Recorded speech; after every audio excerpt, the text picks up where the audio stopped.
Our next session or talk is going to be John Curtis, who's Director of Operations at the EV Cafe.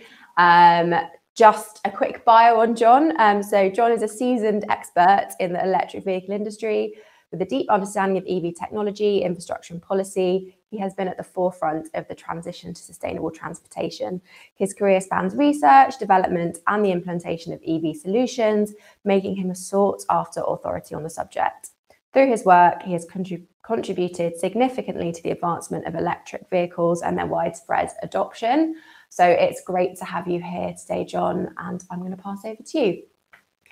Bless you, Charlotte. Thank you kindly. That's most kind, and it's probably the nicest thing anybody said to me for a very long time.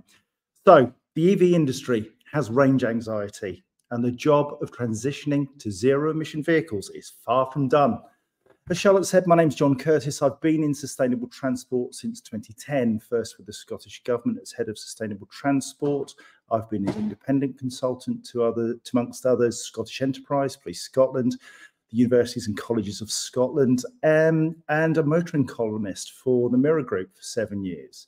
I've hosted Grand Designs Live and Countryfile Live main stages to talk about electric vehicles. I'm the BBC and Channel 4 on-call journalist for motoring. And I'm a lifelong advocate of efficiency and improvement. And now as Ops and Marketing Director of the EV Cafe, I champion electric vehicles to businesses and to EV fleets and to fleets looking to transition to EV fleets. If I can have my next slide, please. What will I speak about? Well, who the EV Cafe are. I'm going to make a statement, bold, that transport is broken.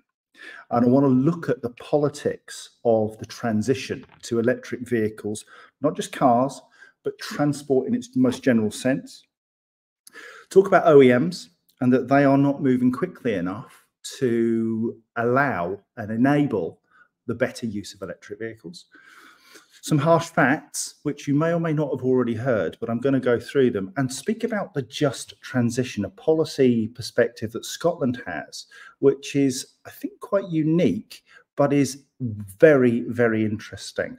My next slide, if I can, please. So the EV Cafe, who are we? We're a team of very independent and often opinionated experts working for other businesses. So the EV Cafe employs 5 people who work for other businesses. Sam Clark works for GridServe, the charge point provider. Paul Kirby is a van expert. Sarah Sloman works for Paythrough, a company that provides payment solutions. Johnny Berry is the head of decarbonisation for Novuna, and me.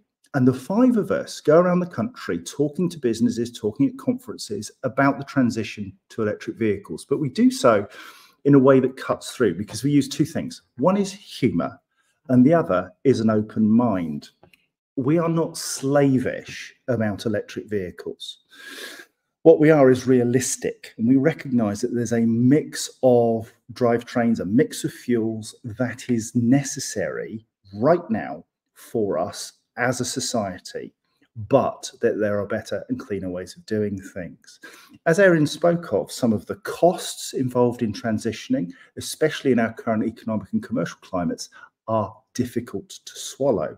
And we work with fleets to help them understand the true costs, the true implications of moving to zero emission, and then to help them implement. We have a whole range of sponsors, everybody from Europcar, the AA, through to telematics companies, charge point companies, and so on, who invest in us to communicate positive messages. However, all is not well in our world, and it would be false of me to come here and say electric vehicles, best thing since sliced bread.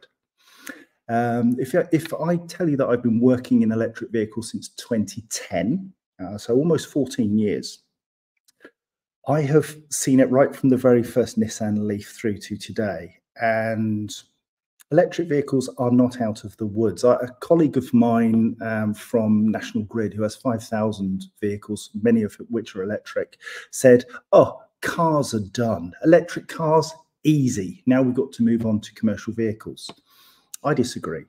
Electric vehicles and electric cars specifically, as Erin pointed out, are far from done. Wider than that, our transport systems do not serve us well. I speak as someone who comes from Scotland, a country that has normalised electric trains, electric buses, and has the largest EV charging network outside of London, which also happens to be the largest privately owned network in the world.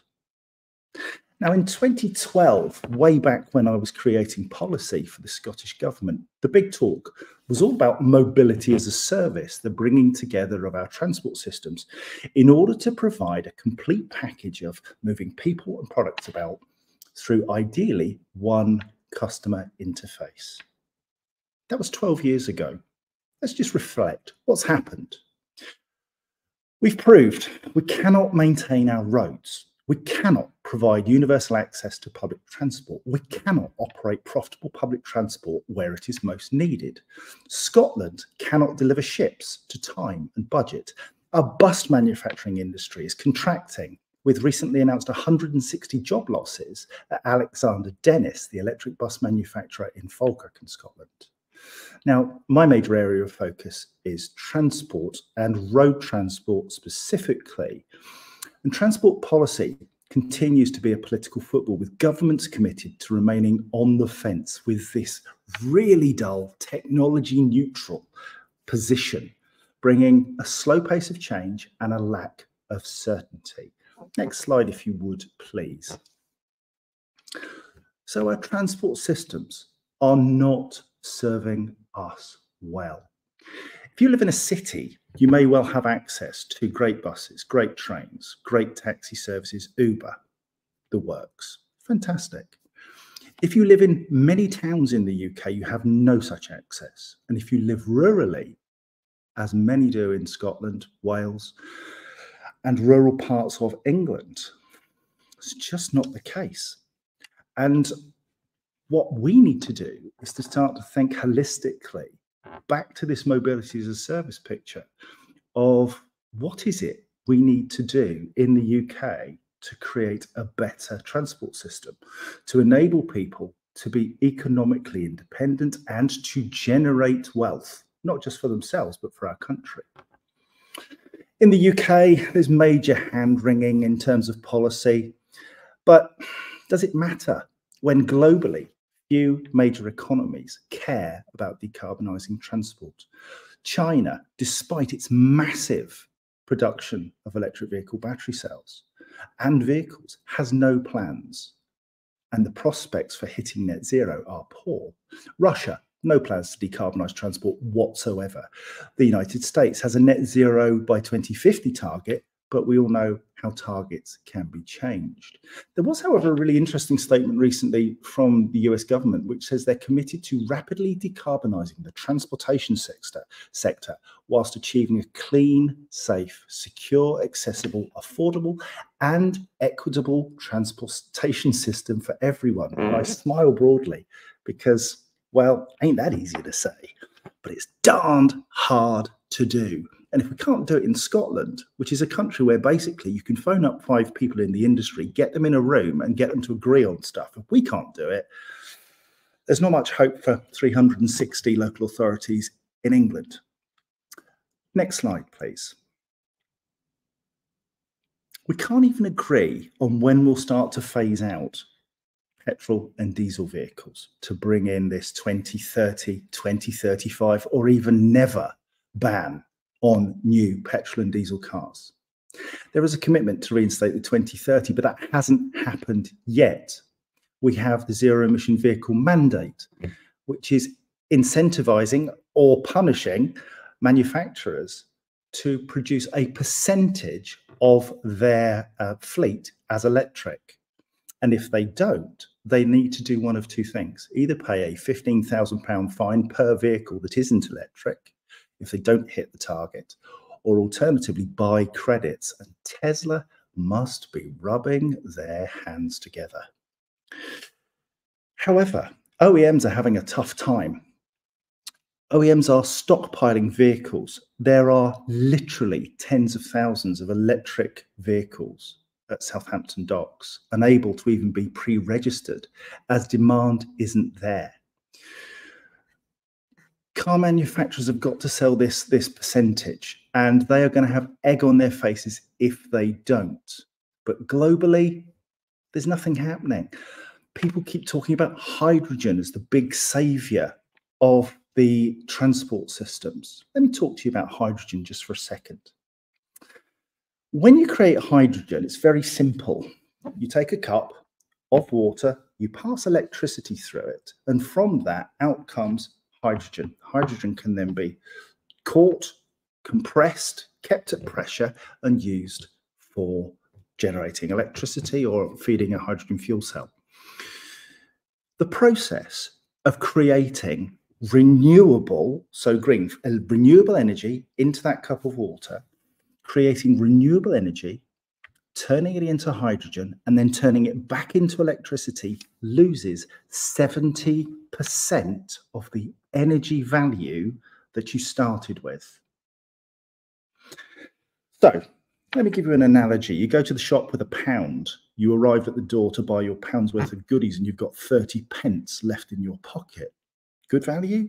No, I didn't think so. So electric vehicles on the face of it provide a better solution. And the only reason I can see for using hydrogen is as an energy vector, capturing renewables that we would otherwise not generate or lose, so that we do essentially have free energy that we can then change into hydrogen and then back into electricity at the point of use. But the reality is there is no single silver bullet. The electric vehicle will not today solve all of the challenges that there are in the marketplace. There is low-hanging fruit for sure, and organizations are picking that low-hanging fruit. But when you have 60% of local authorities who have no plan for electrification of their own fleets, never mind anybody else's, we have a problem. Next slide, please. OEMs are backing away from electric vehicles like you wouldn't believe. Ford, Jaguar, Mercedes, Volkswagen and Audi, Aston Martin, oh, that's a shame, are all saying, no, we're going to reduce production volumes. They can see that the sales are not there. And this is a very worrying sight. We talk about business needing certainty. When Ford say they're not going to produce as many electric vehicles, when Tesla talk about reducing their manufacturing capability, we know from the inside that there is a major issue. Why, as a fleet manager, would you then go and invest in that new technology at increased cost, as Erin said, and increased potentially cost of running if you use public charging networks? Next slide, please. Hydrogen. Yeah, I do talk about hydrogen as that power source that must not be named. It is the Voldemort. And I think what we have to do is either embrace hydrogen 100% and just go for it, recognizing the issues that I've already set out for heavy vehicles and for alternative fuels for some of the really big public transport systems, or alternatively, kill it off and move on to something else which is more energy efficient. Next slide, please. The harsh fact, of course, which I usually don't consider, is congestion. And it doesn't matter what we do in terms of moving to electric cars, electric light commercial vehicles, HGVs, buses. It really doesn't matter. The big issue is congestion. And what can we do to move individuals out of their cars? Transport accounts for 33-ish% of emissions, and cars and light-duty vehicles 49% of that. We have to do more, we have to do better, and we have to stop just positioning electric vehicles as the answer. Frankly, we don't even know what the question is very often. And I think after 14 years in this industry, I'm massively, massively positive about the opportunity. But what I see is a political system which doesn't value transport. If I say to you that of the UK government spend in 23-24, only 2.8% of that spend was around transport, and that includes roads, shipping, aviation. It just doesn't matter to government. If it doesn't matter to government, who should it matter to? It should matter to the people. And very often, the people are the ones that always get forgotten. We have to make our transport systems meet the needs of the people. And we have to have entrepreneurs who are prepared to back and support interventions which will deliver real change, joined up thinking, drive to succeed, and profit at the end of it. Profit within sustainability is not a dirty word. We have to accept that sustainable business is possible with transport sustainability. However, if you do it wrong, there are enormous costs. And Erin spoke about the cost of public EV charging. Let me give you some examples. If we look at the recent AA report on the cost of charging in August 2024, the pence per mile cost for slow off-peak charging up to 8 kilowatts was £9.49. Sorry, I lie, 9.49 pence per mile. If we look at rapid charging at peak, we would be paying 13.33 pence per mile. Petrol at its current costs comes in at 12.65 pence per mile, cheaper than rapid charging. If you look at 50 to 149 kilowatts of rapid charging, you're looking at £17.85, 5 pence more per mile than if you were to use petrol. And the obvious question is, why would you do that? Is there enough charging in the UK was another question that was being asked. And I can give the numbers on the rapid and ultra rapid chargers available in the UK as of August 2024. There are currently 23,726 connectors, or 13,444 rapid and ultra rapid devices which can charge your car from 0 to 80% in between 30 to 40 minutes. Every year I do the EV rally, an EV rally which takes around 50 electric vehicles of all sizes around the UK using public charging. In 6 days, I did 2,100 electric miles, and I didn't miss a charge once. I didn't have to queue. Everything worked perfectly. No charges failed. Do not believe what you read in the press. On any given day, at any given time, there are petrol pumps that don't work. There are cars that run out of petrol and diesel. These things happen. Electric vehicles are no different. And it's really important that, as Erin says, we work together, collaborate to get fact to overcome fear, uncertainty, and doubt. Thank you.